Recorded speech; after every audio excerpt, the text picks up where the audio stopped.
আজকে আমাদের সাথে রাফি একটি গল্প শেয়ার করবে। তো রাফির মুখ থেকে গল্পটি শুনি। তো রাফি, কেমন আছো? ভালো আছি ভাই, আপনি ভালো আছেন? আলহামদুলিল্লাহ ভালো।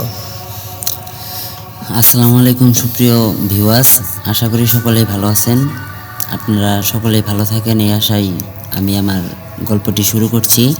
তো গল্পটি আমার নিজের এটা গল্প না তোমার সাথে সত্যি ঘটনা? সত্যি ঘটনা। ও, তাহলে ঘটনাটি শুরু করছো। আচ্ছা, ঘটনাটি শুরু করছি আমার নিজের সাথে ঘটে যাওয়া একটি ঘটনা। তো বেশি দিন আগের না, 3 মাস আগের ঘটনা। আমি ওই সময় জামালপুরে আমার দেশের বাড়িতে চাকরি করতাম। তো একদিন চাকরিটা ছিল এমন, আমি কোম্পানির দোকানে মাল ডেলিভারি দিতে যেতাম। তো আমার সাথে আমার একটা বন্ধু ছিল, নাম অন্তর। তো ও আর আমি গেছিলাম, অনেক রাত হয়ে গেছিলো ওই দিন। তো আসার পথে আমার আরেকটা বন্ধু আমারে নিতে যায়, নাম হচ্ছে জেবু। ও মোটর সাইকেল দিয়ে গেছিলো নিতে। তো আমাদের আসার পথে একটা নদী আছে মাঝখানে আর কি। যে এলাকায় তুমি মাল ডেলিভারি দিতে গেছো সেই এলাকায় তোমার যেতে যেতে রাত হয়ে গেছে। তো ওইখানে তোমার আনার জন্য তোমার একটা বন্ধু গিয়েছিল। তো ওই এলাকার নামটা কি বলা যাবে না? এলাকার নাম হচ্ছে মাদারগঞ্জ থানার একটি চর অঞ্চল, নাম হচ্ছে মূলবাড়ি চর। মূলবাড়ি চর, জি। তো আমি ওই আসার পথে বন্যার দিন তো নদী ছিল। তো যাওয়ার সময় নৌকা আর ওই লাগিয়েছিলাম, আসতে একটু লেট হইব, আপনি আমারে পার করবেন। আমি তার ভাড়ার চেয়েও বেশি ভাড়া দিয়ে গেছিলাম যাতে আমার সে পার করে। তো আসার পরে নদীর পাশে যখন আসি, তো সেই জায়গায় দেখি যে নৌকাও নাই, নৌকার মাঝিও নাই। তো এমন অবস্থায় তারে অনেক ডাকাডাকি করলাম, বকাবকিও করলাম। পরে সে আসলো, কোত্থেকে জানি আসলো। আসার পরে আমারে বলতেছে যে নৌকা তো ঘাটে নেই, নৌকা ভাইসা গেছে আর কি। তো নৌকাটা যদি আয়না দাও, উনি অনেক মুরব্বী ছিল, তো উনি পানিতে নামতে পারবো না। পরে আমারে বলতেছিল নৌকাটা যদি আয়না দাও তাহলে আমি পার করতে পারবো তোমাদের, তাছাড়া সম্ভব না। তো আর কোনো উপায় না দেখে মনে করেন আমি শর্ট প্যান্ট পরে পানিতে নামলাম। মোটর সাইকেল ছিল আমার ওই বন্ধু যে নিয়ে গেছিল। তো মোটর সাইকেলের লাইটে নৌকাটা দেখলাম যে নদীর এই পাশে। তো নৌকাটার কাছে গেলাম, অনেক দূর থেকে লাইট জ্বালায় দেখলাম। তো লাইট অফ করার পরে অত দূর তো লাইট যায় না। তো গেছি নৌকার কাছে যাওয়ার পরে দেখি যে জায়গায় নৌকা দেখছিলাম ওই জায়গায় নৌকাটা নাই, নদীর ওই পারে চলে গেছে। ওই পারে চলে গেছে? হ্যাঁ। রাত কয়টা হবে তখন? আনুমানিক 1টার কাছাকাছি। 1টার কাছাকাছি। তারপরে তো আমাদের কাছে অনেক টাকা, এমনিও ভয়ে আছি। কোম্পানির মাল ডেলিভারি দিছে 70,000 টাকার মতো। 70,000 টাকায় অনেক কিছু ভাই আমার কাছে। কোম্পানির 1 টাকায় অনেক কিছু, এটাই সবচেয়ে বড় কথা। যেহেতু আমি ডিউটিতে ছিলাম। তো নৌকা যখন নদীর ওই পারে, তো আমার বন্ধু আর আমি মনে করেন অন্য সাইড দিয়ে একটু কোম্পানি ছিল, ওই দিক দিয়ে ঘুইরা নদীর ওই পারে গেছি। তো ওই পারে যাওয়ার পরে দেখি নৌকাটা এই পারেও না ওই পারেও না, নদীর ঠিক মাঝখান বরাবর। তো ওই সময় মনে করেন যে মাথায় একটু ভয় ভয় লাগতেছে শরীরে, যে এমন কেন হইতেছে। ওই পাশে দেখে আসলাম, তো আবার এই পাশে আসছি, তো মাঝখানে। তো আমার ওই বন্ধু জেবু, ও আমারে বলতেছে তুই এই পাশে থাক, আমারে বলতেছে নদীর এই পারে থাকতে, ও ঘুইরা নদীর ওই পারে যাইব, দেখবো যে নৌকাটা কই যায়। তো আমি বললাম আচ্ছা ঠিক আছে। ও যাইতেছে, কিছু দূর যাওয়ার পরে আমার কাছে মনে হইতেছে আমার কে জানি নদীর দিক ডাকতেছে, আমার টাইনে নিয়ে যাইতেছে এমন মনে হইতেছে। তখন আমার একটু মনে করেন যে সুস্থ হয়ে বললাম যে না, এই জায়গায় থাকলে বিপদ হইব, নিজের থাকা যাইব না। তো আমার বন্ধুরা ডাক দিয়ে আমি একটা দৌড় দিছি তার কাছে, হের কাছে গেছি। তো যাই মাঝিরে ধরছি, আপনারই নৌকা আনতে হইব, যেহেতু আপনার আমি অগ্রিম ভাড়া দিয়ে গেছি, আমার পার করা আপনার দায়িত্ব। তো সে আমার বলতেছে আমি তো মুরব্বী, তো আমার বাসায় একটা ছেলে আছে, তারা আমি ডাইকে আনি। এই কথা বলে সে চলে গেছে। সে আর আসে না অনেকক্ষণ, প্রায় 1 ঘন্টার মতো ওই জায়গায় বসেছিলাম নদীর পাড়ে। তার মাঝখানে আর কোনো সমস্যা হয়নি, নদীর পাড়ে বসেছিলাম। তো 1 ঘন্টা হয়ে গেছে, তিনি আসে না। তো ওটা যমুনা নদীর একটা শাখা নদী। যমুনা নদীর শাখা নদী, ছোট নদী। বন্যার দিন, বন্যা ছাড়া ওই জায়গায় পানি থাকে না। তো অনেকক্ষণ পরে, বর্ষার মৌসুম। তারপরে তো অনেকক্ষণ পরে ওই যে মাছ ধরে না জেলে, তাদের একটা নৌকা আসছিল, ওনারা আমাদের পার করে কষ্ট করে, ওনারাও আমাদের পার করতে অনেক রিকোয়েস্ট করার পরেই আমাদের পার করে। প্রথমে পার করতে চায় না, তারও আমরা ভাড়া দিছি 5 টাকার ভাড়া ভাই, 200 টাকা দিছি। তারপরেও কষ্ট হইলো, উনি পার করছে। পার হওয়ার পরে নদীর এই পাশে আসি, এসে কিছু দূর আসার পরে একটা ব্রিজ বাজে। ওই জায়গাটার নাম হচ্ছে হাটমাগুড়া বাজার। হাটমাগুড়া বাজার, জি। জামালপুর উপজেলায়? হ্যাঁ, মাদারগঞ্জ থানা। জি। আচ্ছা। তো হাটমাগুড়া বাজারের আগে একটা ব্রিজ আছে, যে আমাদের জামালপুরের সবাই চিনে ব্রিজটা, অনেক বড় ব্রিজ। তো ব্রিজে ওঠার আগে মানে ওই সময় রাত প্রায় আনুমানিক 2:30টার কাছাকাছি তখন কোত্থেকে জানি একটা শুয়োর ভাই, আমরা মোটর সাইকেলে যাইতেছি, আমি নিজেই ড্রাইভ করতেছিলাম, তো একটা শুয়োর আইসা মানে আচমকায় আমার গাড়ির সাথে ধাক্কা দেয়, আমরা গাড়ি সহ পড়ে যাই ওই সময়। তো পড়ে যাওয়ার পরে এখন আশেপাশে কোনো বাড়ি ঘর নাই, শুধু মনে করেন খালি ক্ষেত, ধান কাটছে মাত্র। মানে ধান কাটা শেষ, হ্যাঁ। তো খালি ক্ষেত পড়ে আছে। খালি ক্ষেত। তো গাড়ি থেকে পড়ে যাওয়ার পর আশেপাশে খেয়াল করলাম কোথাও কোনো শুয়োরকে মানে কিছু নাই। মানে যে শহরটা আপনাকে হ্যাঁ। ধাক্কা দিয়েছিল সেই শহরটা আমি এখন আর নাই। স্পষ্ট দেখছি ভাই একটা বড় শুকর। তো তারা আর খুঁজে পেলাম না, এরকম ভাবে ভয় পায়ে ব্রিজটা পার হয়েছি। ব্রিজ পার হওয়ার মানে ব্রিজের এই পাশে শুয়োর, ব্রিজ পার হওয়ার এই পাশে মানে অদ্ভুত কিছু কালারের ঘোড়া, যেমন নীল কালার, হলুদ কালার, এমন ঘোড়া সামান দিয়ে দৌড়তে যাইতেছে। একটা না দুইটা না, অনেকগুলা, তিনটা ঘোড়া 3 রকম কালার। হ্যাঁ, মানে এনে একটা দেখতেছি, সামনে আর একটা দেখতেছি, এমন। তো ওইরকম কালার ঘোড়া আমি জীবনে দেখিও নাই, কারো কাছে শুনিও নাই যে হলুদ কালার ঘোড়া হয় বা নীল কালার ঘোড়া হয়। তারপর পরে এমনিতেও ভয়, পরে আমি ড্রাইভিং ছেড়ে দিলাম যেহেতু আমি ভয় পেতেছি। তো অনেক আগে শুনছি যে ময়মুরব্বির কাছে ভূত ঠুত দেখলে, আগুন দেখলে নাকি তারা কাছে আসে না। তো আমার এক বন্ধু সিগারেট খাইতো, সে মানে যে বাইক নিয়ে আসছিল সে সিগারেট খাইতো। হ্যাঁ, তো আমি বাইকের স্টিয়ারিং ছেড়ে দেওয়া ওরে দিছি যে তুই চালাই যা, আমার দ্বারা আর হইতেছে না, আমি মেন্টালি মানে ভেঙে পড়ছি একবারে, কি হইতেছে এটি। পরে ওরে দিয়ে দিছি।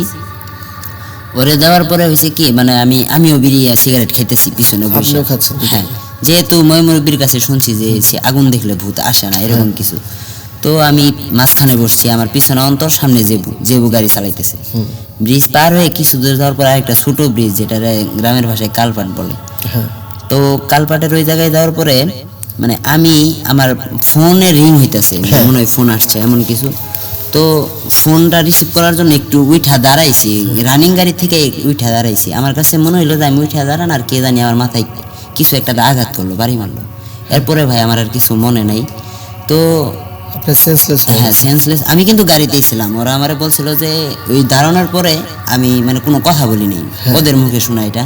তো আমি কিছু বলতে পারি না। আমি সকালে যখন ঘুম থেকে উঠি, তো সবার আগে আমি জেবুর বাড়িতে গেছি, যেহেতু ওর আর আমার সাথে এই সমস্যাটা বেশি হয়েছে। ওর কাছে গেছি, ওর দেখি মানে এদিকে বাম হাতের মানে রক্ত মানে কাইটা গেছে অনেকটু। ওরা বললাম কি অ্যাক্সিডেন্ট হয়েছিল কিনা। ও কই যে না, আমিও জানি না কেমনে কি হয়েছে, রক্ত কেমনে।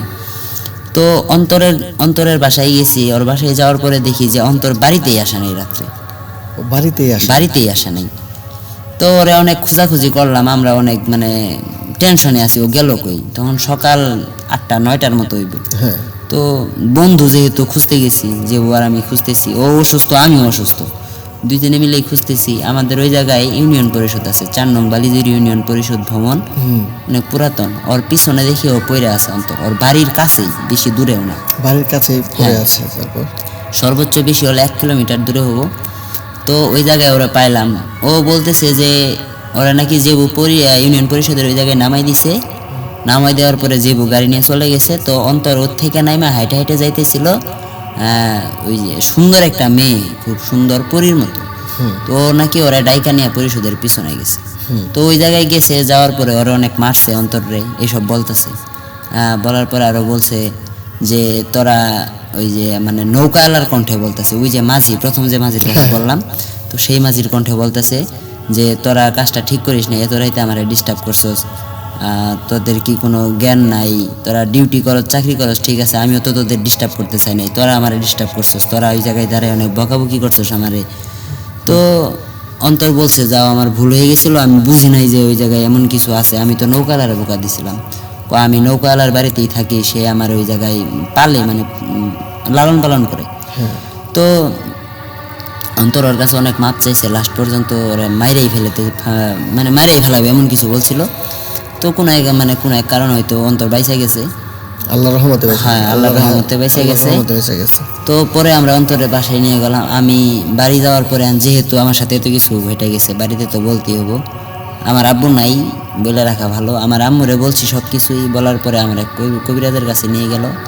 তো আমার এই কবিরাজ বলতেছে যে তোমার রাশি খারাপ, তোমার আরো ক্ষতি হইতে পারে, রাতে আর বাইরে থাইকো না। যে বুড়ো বলতেছে তুমি নতুন বিয়ে করছো, এখন সমস্যাটা তোমাদের সাথে না, সমস্যাটা আমার সাথে। আমারে বলতেছে, আমারে টোটালি সেভে থাকতে বলতেছে। পরে আমি মনে করেন আমার একটা তাবিজ দিল, আমার আবার তাবিজ টাবিজ বিশ্বাস হয় নাই আগে, তো এখন বিপদ যেহেতু আমার সাথে একটা কিছু হয়ে গেছে, তো আমি নিলাম। আম্মাই বলতেছে দিয়া রাখবি সব সময়। তো মোটামুটি এরপরে অনেক দিনই ঘটে গেছে, মাঝে মাঝে অন্তরের সাথে এখনো সমস্যা হয়। তো এই যে কিছুদিন আগের ঘটনা, 4-5 দিন আগের ঘটনা হবো, আজকে আমি বলতেছি 4-5 দিন আগের ঘটনা। তো যে বউ আমার ফোন দিছে, দিয়ে বলতেছে তোর কি, তুই ঠিক আছস, তুই কই আছস? আমি বললাম যে আমি এখন গাজীপুরে আছি। হ্যাঁ। তোরে ও বলতেছে তুই কি ঠিক আছস? আমি বললাম হ্যাঁ আমি তো ঠিকই আছি, কি হইব আর, আমার তাবিজ টবিজের উল্লেখ কবিরাজের সব যা যা বলছিল সব নিয়ম মতোই মানছি, আমার আর কোনো সমস্যা হয় নাই এখন পর্যন্ত। হ্যাঁ, আল্লাহর রহমতে সমস্যা হ্যাঁ। নেই। তো জেবু বলতেছে ওর উপরে নাকি আবার অ্যাটাক হয়েছিল, ওর সামনে আসছিল, ও আরো উল্টাপাল্টা কথা কইছে জেবু। তো জেবুরা নাকি দৌড়ানি দিছে, মারছেও জেবুরে, জেবুর হাতে এখনো ব্যথা, মানে ও ঠিক মতো এখনো কাজ বাজ করতে পারে না। ওর বইয়ের মানে ও বিয়ে করছে, বইয়ের পেটে বাচ্চা ছিল, বাচ্চাটাও মারা গেছে পেটে অল্প বয়সে। তো এটার জন্যই হয়তো ও জেবু এটারই দোষারোপ করে যে এরকম কিছু না করলে হয়তো আমার বাচ্চাটা মারা যেত না পেটে।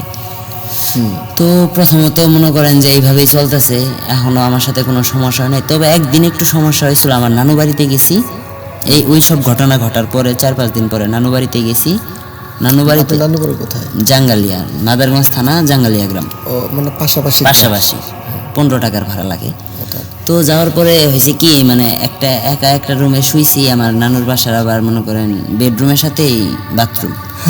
তো রাত্রে 3টা 3:30 এমন হইব, সঠিক টাইম বলতে পারতেছি না। তো দেখি যে বাথরুমে কে জানি কল ছাড়ছে। আমার তো এমনিতেই আমার আগের থেকেই ভয়, আমি আর উঠছি না। হ্যাঁ, যেহেতু আমার সাথে এত বড় একটা ঘটনা ঘটছে, তো আমি আর উঠতেছি না। তো এমনি মনে করেন যে কাঁথা গায়ে দিয়ে মনে করেন শুয়ে পড়ছি। তো কিছুক্ষণ পরে দিয়ে আমার কাঁথাটা টানে নিয়ে যাইতেছে। তো আমি তো বুঝতে পারছি সবই যে আমার সাথে এমন কিছু ঘটছিল, হয়তো আবারও কিছু একটা। আমি মনে মনে আল্লাহর নাম নিতেছি, দোয়া কালাম পড়তেছি, যতটুকু পারি যতটুকু জানেন ততটুকু পড়তেছেন। তো এক সময় আমি লুঙ্গি পরে শুয়েছিলাম, আমার লুঙ্গিটাও টান দিছে। তো লাস্ট পর্যন্ত মনে করেন ওই দিন আমার আর কোনো ক্ষতি হয় নাই, ক্ষতি করতে পারে নাই, আল্লাহর রহমতে আমি ভালো আছি। তো এরকমই চলতেছে, আশা করি আর কিছু কোনো সমস্যা না হোক। এই পর্যন্তই ভাই, ধন্যবাদ আপনার অনেক। যাই হোক, আসলে আপনারা অনেকেই এই ভূত বা প্যারানর্মাল বিষয়গুলো বিশ্বাস করেন না, সবাই হাসাহাসি করেন, কিন্তু এই বিষয়গুলো যার সাথে ঘটে সেই একমাত্র জানে ওই ভয়াবহতাটা কতটা ভয়ঙ্কর, ওই সময়টা কতটা ভয়ঙ্কর, ভয়ের ভিতরে কাটে। মানে আপনি নিজের সাথে না ঘটলে এটা কখনোই আপনি অনুভব করতে পারবেন না। তো আমি আশা করি এই ধরনের ঘটনা যেন কারোর সাথে না ঘটে। আপনাদের এই ঘটনাটি যদি ভালো লেগে থাকে তাহলে অবশ্যই লাইক করবেন এবং এই ঘটনার বিষয়ে আপনাদের মূল্যবান মতামত কমেন্টসের মাধ্যমে জানাতে পারেন। আরও নতুন নতুন ঘটনা পেতে এই চ্যানেলটি সাবস্ক্রাইব করে রাখবেন। ধন্যবাদ সবাইকে।